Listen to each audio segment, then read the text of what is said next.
So this is a little video for the piece Hallelujah. This is the arrangement by Carolyn Miller, suitable for the ABRSM exam. Originally music written by Leonard Cohen. It's a great piece and we will play it without the repeats as it would be for the exam. You can either have this as a play along or just watch the video and examine the technique, see how you can use your hands and move them as swiftly as you can around these positions. So we'll start ready and pedal, ready and.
So a few important parts to think about when you're playing this. We have the melody, so the melody can sing out more strongly with a singing tone than the left hand.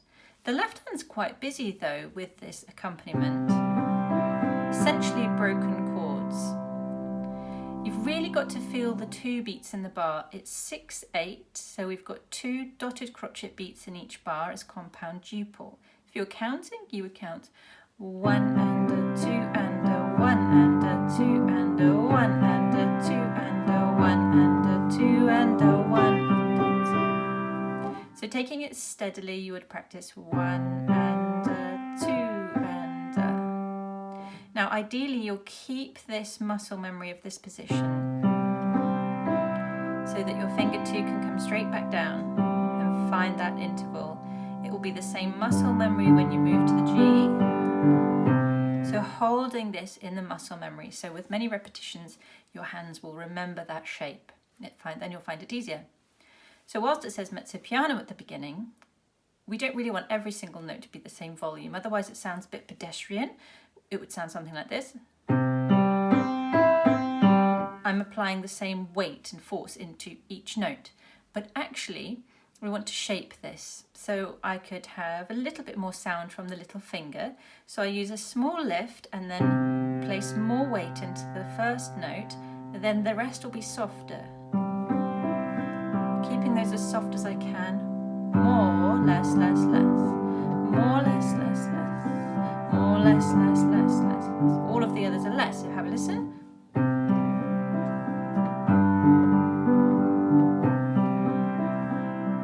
If I was playing that without the pedal, it would sound.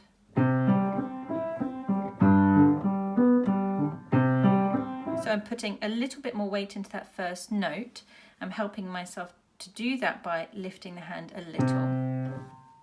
Then the right hand sings out a little bit more, so it won't be mezzo piano, or perhaps I'll take the right hand at mezzo piano, the bass note at piano, and the other notes at pianissimo. So we're grading all of these dynamics. The melody needs to sing out.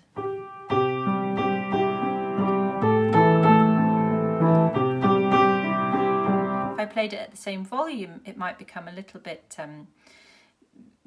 won't be able to hear it really in amongst all of these busy notes in the left hand. Let me try it just like that.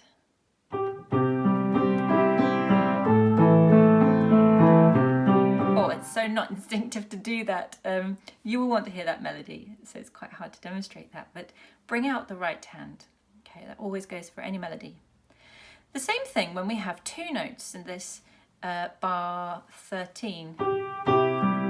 Notice I didn't play the E and G at the same volume. I wanted the melody note to be louder. If I played them at the same volume, you'll hear. And we don't want to hear the E so much, it's just a harmony note. so I make the G a bit stronger and the softer thumb. Same here, more A, more B, more C. All through here. More of the top note, especially there, more than less. You must shape that phrase. You can really feel that there's a crescendo running through there. It isn't written on the music, but you can just feel it. So do crescendo to the height of the phrase, here, and then away again.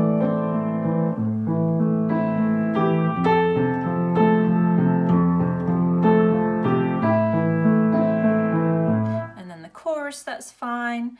And we get to the end, you've got a tiny bit of a writ in the second time bar, a tempo, and then writ from here, so writ is gradually getting slower. I did too much, but you can do a little less, and then when you play your last chord, singing out the top note.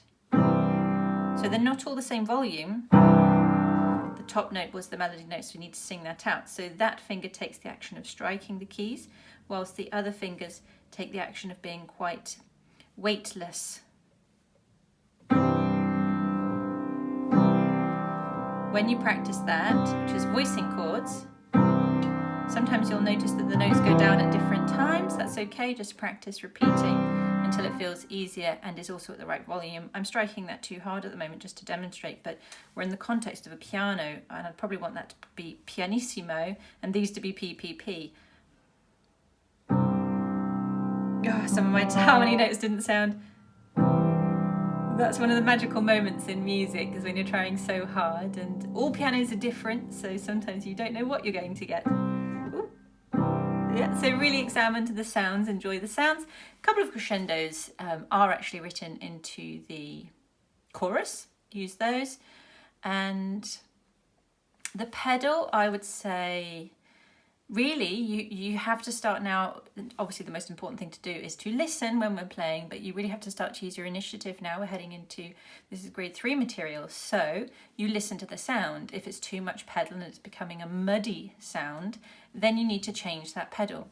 So my pedal is down, because of all those notes are in the harmony in one chord. Play the bass note of the next bar, press.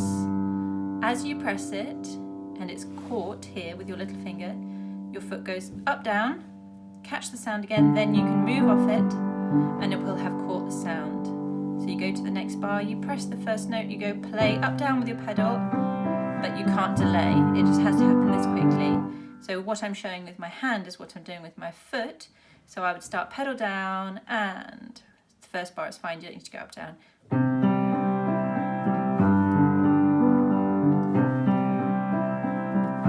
That's how fast the foot is changing the pedal, and largely that will be fine. You might just want to change it sometimes when the melody is moving. For example, this is bar 10. It doesn't sound too muddy at this speed, but I might be inclined to change the pedal halfway through that bar. Bar 11 is fine, all as one bar. Here, change, that can all be one. So it's when the harmony changes, you change your pedal, or when the melody has quite a few passing notes, you might want to clear the sound and just listen out for the texture all the time. We would have gone through the pedal together with my students, so you'll know exactly when to change the pedal if you do have any questions, or if you want to write them in the comments below, please do so and I can help with those pedal changes more specifically. But the most important thing we can do is listen to the sound and enjoy making the most musical sound possible. So enjoy this piece, it's a beautiful piece, and lots of people will know it, so it will bring joy to others as well.